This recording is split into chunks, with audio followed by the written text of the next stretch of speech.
Hey there, everybody. Welcome to the Happy Meter, where two best friends who we truly couldn't be more different come together to discuss life optimization strategies and personal finance. Allow me to introduce myself. My name is Kevin Ford, a humble teacher, and I'm here with my best friend, co-host, and a fellow educator, Justin Garritt, from whom I've already learned so much, especially about life and optimization of joy and personal finance. Justin, how are you today? Hey Kev, how we doing? I'm just living my dream.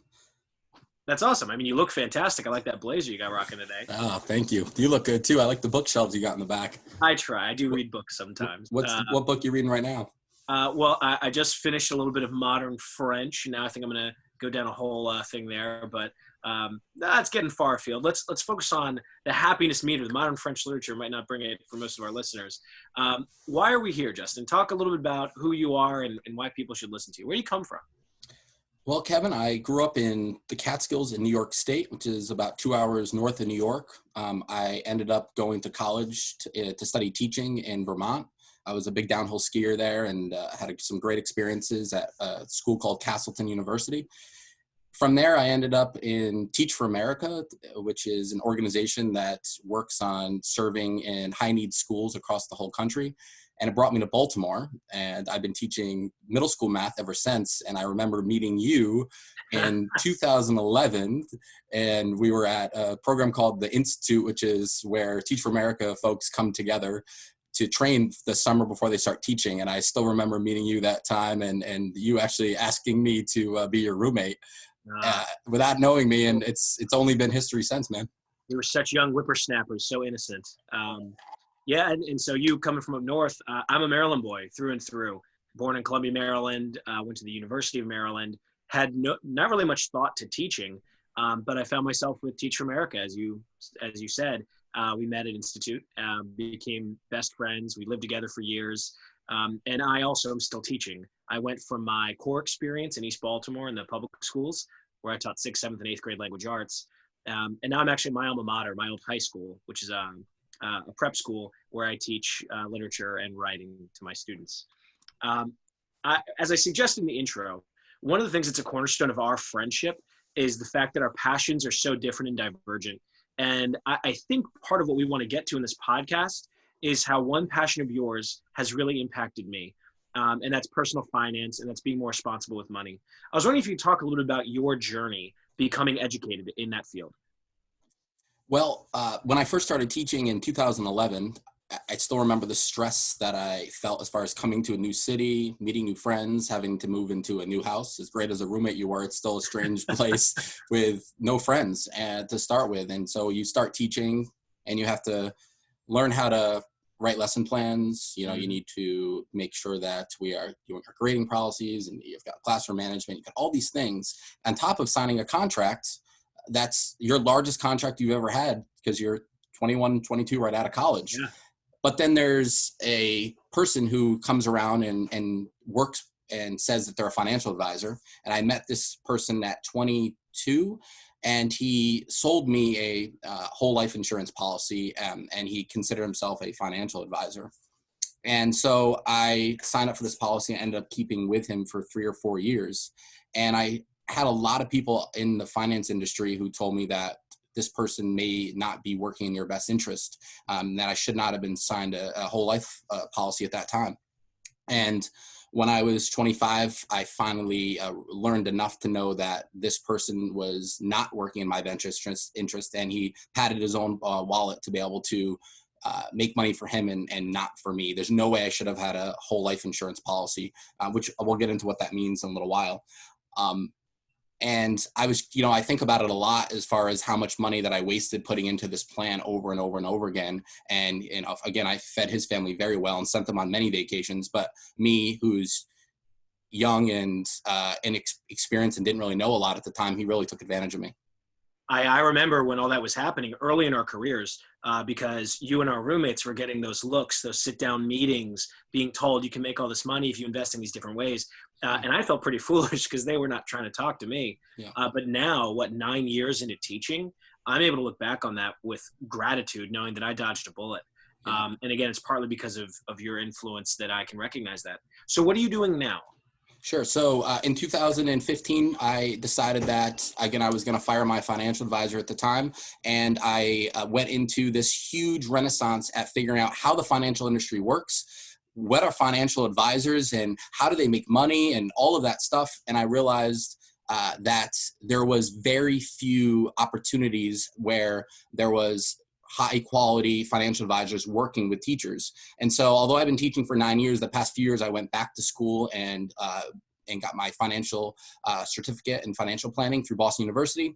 And I just launched a firm called Garritt Financial Solutions, which works solely with teachers, nurses, fire departments, and police officers, and trying to create the right plans for them at the right rate and doing it that is in best interest of them. And so I've been on that journey since, and it's been a really wonderful time. Yeah. I feel like I'm kind of your first customer because long before Garritt Financial Solutions ever existed, you were pulling me out of my classic and tragically typical millennial spending habits. Like my whole background is I have no head for numbers. I don't have much interest in money. It's never meant much. I mean, it's increasingly means something, but it still is not a driver for me in any way. And like so many others out there that might be listening, even though I went in-state in college and had AP credits and had won some scholarship money, I still have some student loan debt that I'm paying off, in part because it was loans that helped me pay for my on-campus housing and my meal plans and everything else. Graduated in 4, didn't go crazy. But once I was out, I got into credit cards. My first credit card, I don't know if you remember this, it was like a 32% APR. I remember. I still have nightmares about that, Kevin. It's crazy. And then after that, I got my first card with points, and I got really excited about the points game, and thought I was leveraging debt or working my debt. Yeah. And as you know, I ended up accruing quite a bit of credit card debt. And then because of you and you caring about this and you sharing your passion, I'm happy to say that within a month and a half now, less than that, I'll be all debt free except for maybe a touch of the student loan, but we're working on that too. We're going to have a heck of a party to celebrate that. It's been an awesome journey. We're really proud of you, Kev. Absolutely. So anyway, that brings us to why we're here now. You're the guy that actually has a head on his shoulders for numbers and for money. But what I've always most enjoyed about you is that it's not actually about wealth for the sake of wealth, right? Like, to borrow a literary reference, you're not a Scrooge. You're not a miser. You're someone that has reason behind it. So could you talk for a minute about your philosophy? Sure. So I make my decisions based on something called the happy meter.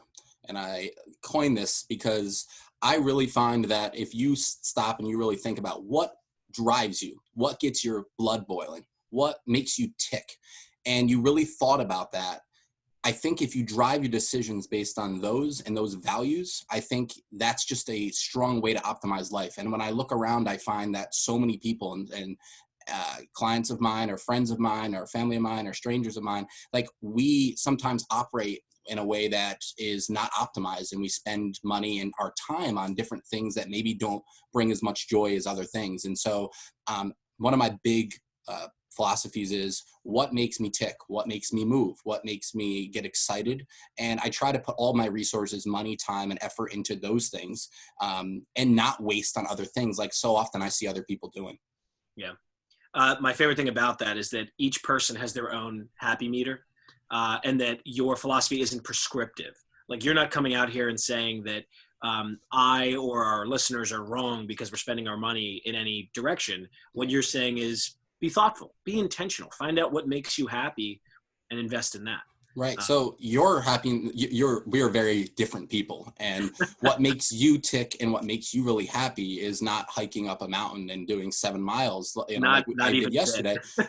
But for me, sitting and enjoying a 300-page novel up on the deck is something that I always look at you and you're smiling and happiness, and that's what makes you work and it makes you tick. And I think to have somebody to, if you identify that and write it down and live life on those things that really move you, I think you're on a path to living an optimized life. And that's what I try to do with clients, is start there. That's what I try to do with friends, like, start there. I mean, it's a powerful thing when you can identify, write down, and live your life by actually what drives you, what makes you happy, what makes you tick. And so, this idea of the name of our podcast, the happy meter, really comes from that, as far as what really drives us and our happiness. And let's make decisions not just around money, but a lot around money, about what makes that move. Yeah. Given that that's one of the first steps you take with clients, and that this is one of our very first episodes ever of the Happy Meter podcast, maybe we should launch into our exercise. So do you want to describe what you had us do today in case our listeners want to join? Yeah. So one of the first activities I love to do with people is that, and very few have done this before, is actually identify what makes them happy. So I challenge all the audience right now is to hit pause after I get done giving directions.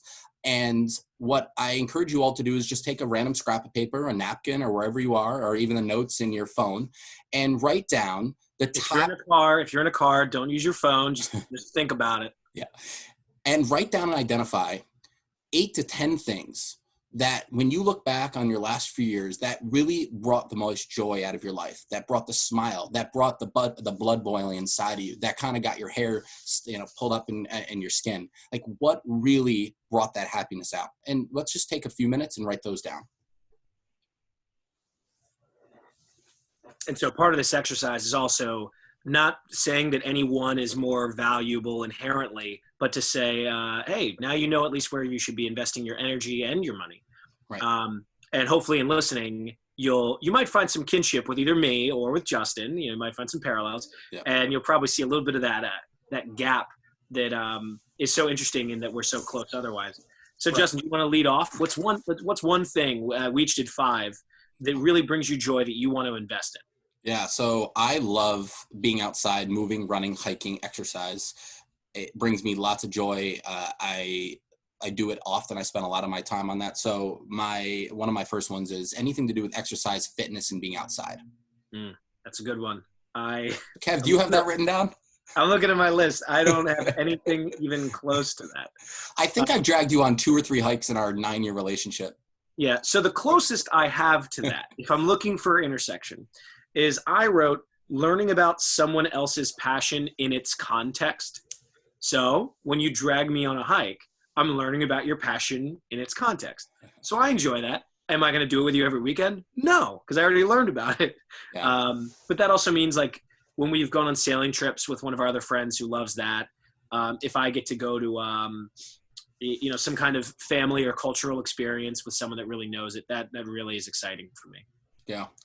One thing, Kevin, you are incredible at being able to talk to anybody and then not only just break the surface level conversation. I can watch you with somebody for an hour across the room and dig so deep with somebody. And I think that being one of your happy things that make you tick is really important because I've seen it in action. It's beautiful. Oh, thank you. Let's go with the next one. So for me, the next one I wrote down was I love good food and drinks with friends. And Ooh, I love that. Ding, ding, ding. Did we get a match? We did, although I want to press you on this. Sure. So give us a description of what we're talking about, because I think in practice, there's actually going to be a little bit of difference between our ideals. Sure. So we both say people we love, and what'd you say, like good food? Good food and drinks with friends. Yep. Good food, yeah. So I have essentially the same. I wrote excellent food and drink with loved ones, which is friends and family. But what does that look like for you? So I enjoy at my house inviting friends over and me just getting one bottle that costs me $15 or $20 of drinks and cooking something at my house that I only spent a few dollars on and still made this beautiful dish. And I love that. So that makes me very happy. Absolutely. I know yours is much different. It's a little more expensive. And to be clear, when you say a $15, $20 bottle, you mean something that you can then mix into a cocktail, right? So sure. That $15, $20 begets quite a bit. I would say mine is more along the lines of gathering your close loved ones and friends, going out to a nice restaurant of some kind, or perhaps cooking, but still a kind of refined sit-down sort of meal. I'm saying a bottle of a nice dry, complex red, probably about $20 to $30. And you're going to need more than one of those, depending on how many people are going to be there. So that one bottle of wine, though, I mean, that is like half of the amount of money I'm going to spend on the liquor I'm going to have. I'm going to be able to feed the whole group.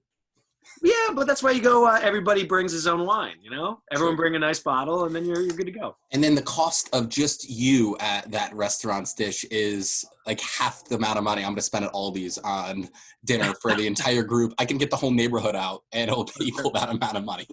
Yeah, but it's nice to eat some food that comes from the hands of an expert. Sure. It's nice to push your palate and try something different. And it is also nice to see what everyone would order and then maybe even try what else they're doing too, which you can't really do at a house party the way you're describing. All right, you're pushing my buttons a little bit. I can do that once a year, maybe. Okay, I'll take it. I'll take it on my birthday. Yeah. Okay, what's your third? I love sharing and teaching others what I feel success at. And so for me, it's whether it's sports, I went to school to be a physical education, health education teacher, or whether it's personal finance, or whether it's teaching math right now or teaching a new sport. I love helping and coaching other people of something I feel good at. That's awesome. In a broad sense, I wrote that down too. Yeah, I wrote sharing something artistic that I love with someone unfamiliar. Like my favorite example of this, which kind of sounds like the last thing too. I don't know if you remember, we gathered a whole bunch of guys over at the house. We went up on the rooftop deck. We set up the projector and we watched The Godfather, which is one of my all-time favorite movies. And a lot of our friends had never seen it. All the while we're eating, Little Italy delivered pasta and drinking good red wine, the whole thing. But I started talking about the film itself, shot construction, dialogue, slow pans, zooms, all that stuff.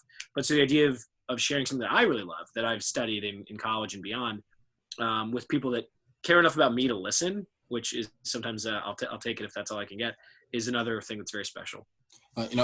Kev, we talk about the things that you really impacted me on. It's anything to do with art and literacy. Like I still remember that night, and I now know everything that I need to know about The Godfather, Godfather 1, Godfather 2, and all the backgrounds of them. And so I appreciate that talent, and thank you for sharing.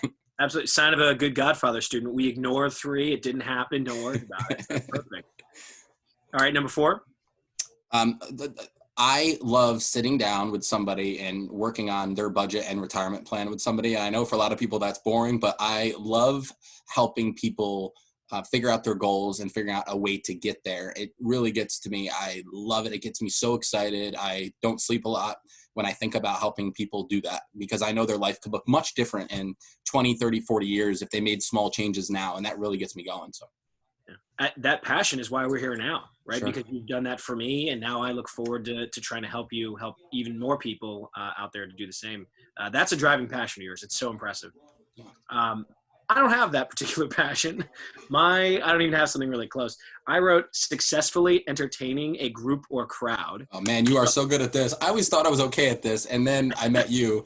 And then now thank God you're hosting this podcast, because you are the driving force, and all of the love and words that we need for this podcast is you.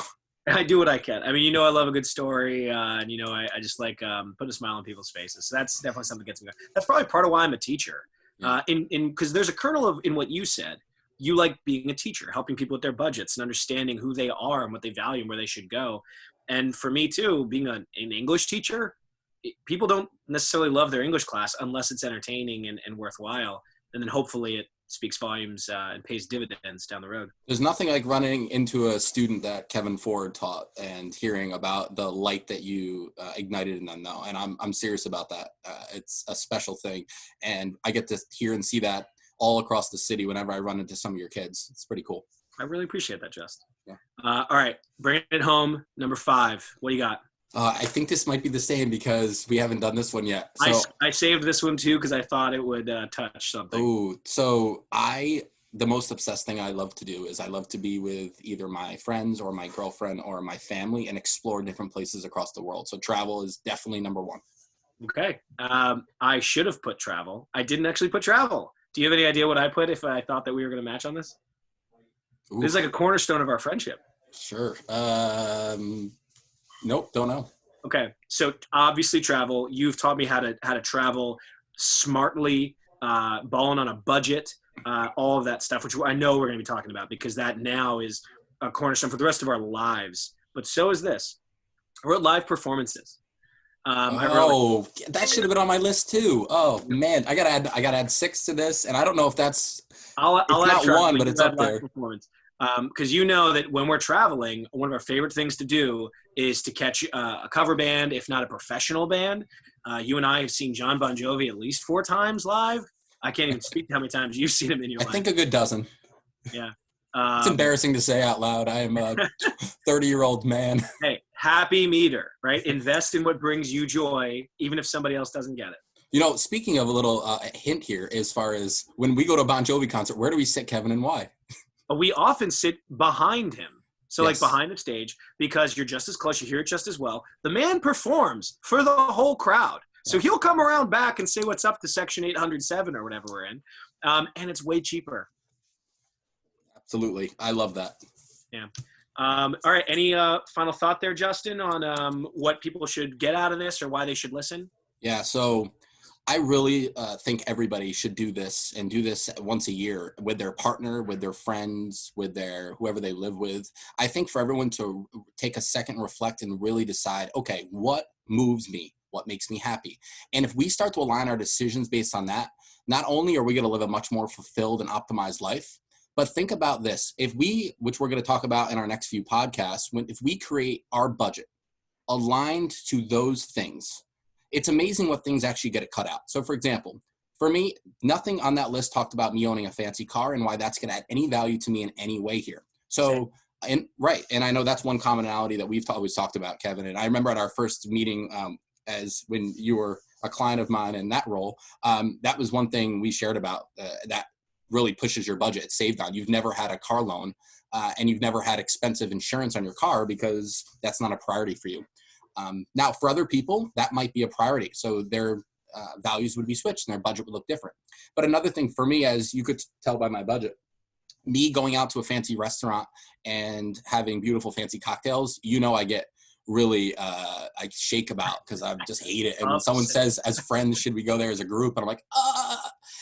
And so that doesn't move me. And so that is not on my budget. It's extremely low as far as eating and drinking out because it doesn't move me. However, I'm going to Hawaii this summer and I'm going to spend a significant amount of money on that trip. And so for other people that sitting on a beach, maybe not something that they're excited about, or, I buy a season pass to the ski resorts in Colorado every year because I love to go out there and ski.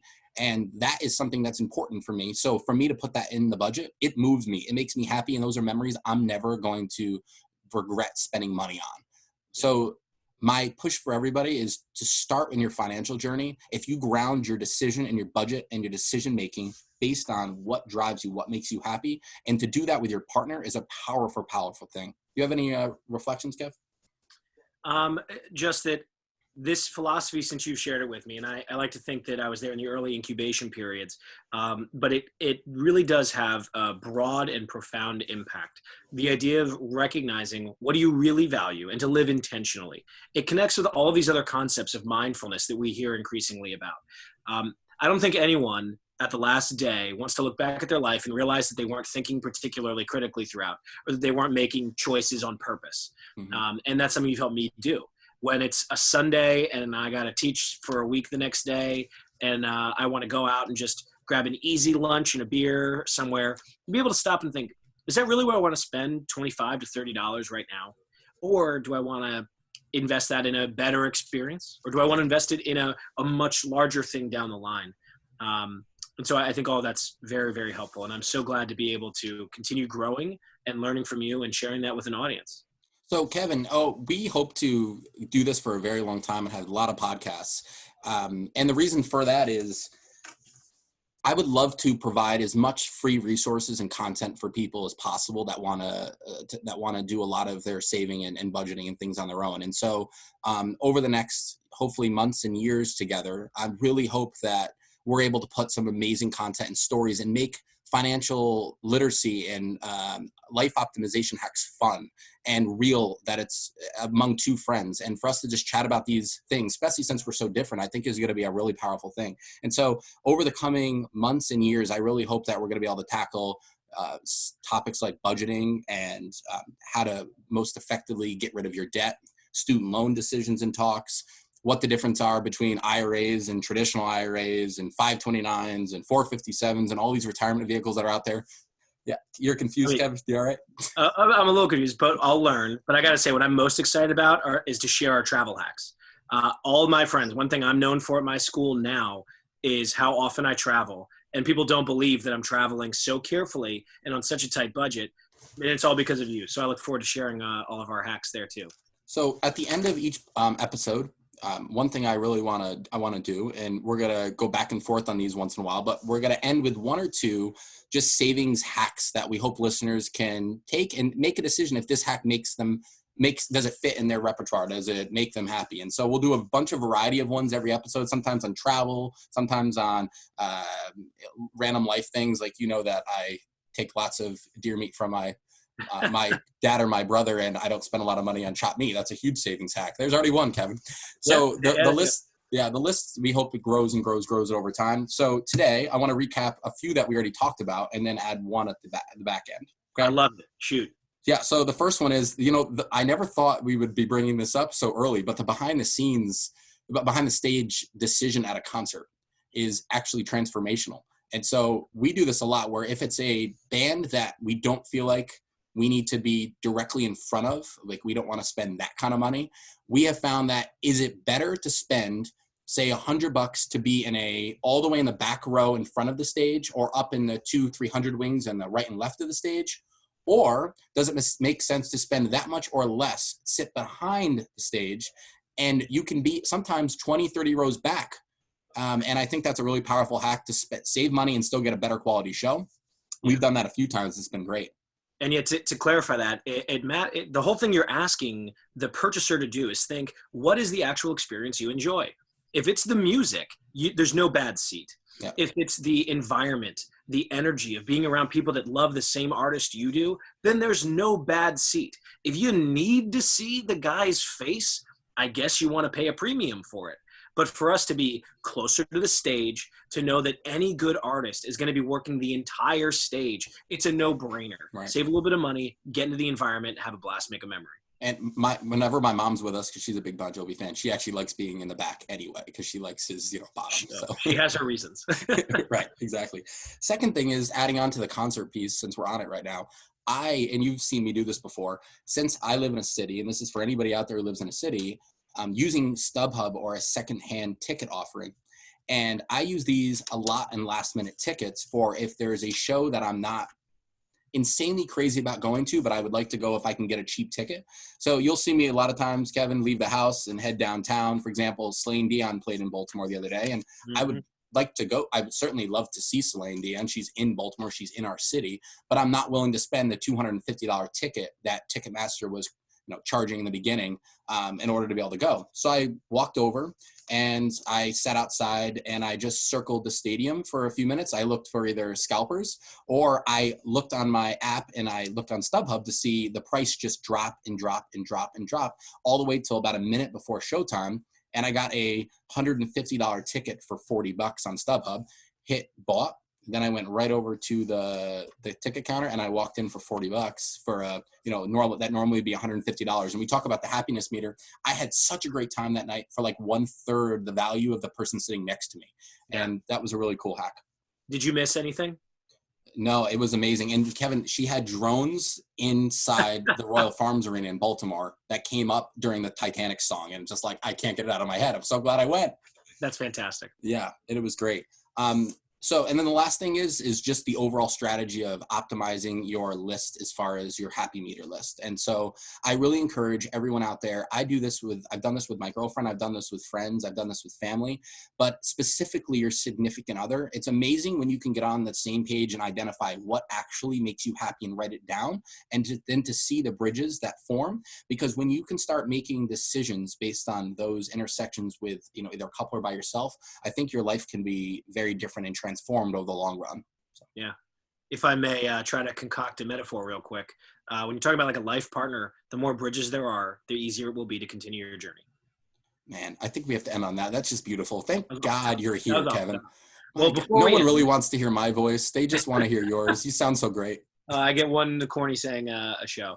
Well, so for people that are enjoying this and maybe want to keep in touch or find more information, where can they find you and where can they find us? Yeah, so I am a teacher, but also I have a side business and I love helping people with their finances. So I'm actually a fiduciary fee-only financial advisor, and I work again with teachers, nurses, police officers, firefighters, typically people in the service industry that spend their lives servicing others that deserve high quality financial advice. And so I have a website where we're going to be consistently posting these on, and we also have a Facebook page. So it is Garritt, Garritt, financialsolutions.com, or you can just search Garritt Financial Solutions in Facebook. And we'd love to be able to hear from you and see what you like and what topics you want us to cover as we move forward together, because I'm really looking forward to this journey together. Absolutely. One more time, that's GarrittFinancialSolutions.com, or on Facebook, Garritt spelled Garritt. Justin, and to all of our listeners, keep pushing that happy meter. Thanks for your time, Justin. Awesome. You too, Kev. We'll talk to you soon. Talk to you soon. Bye-bye.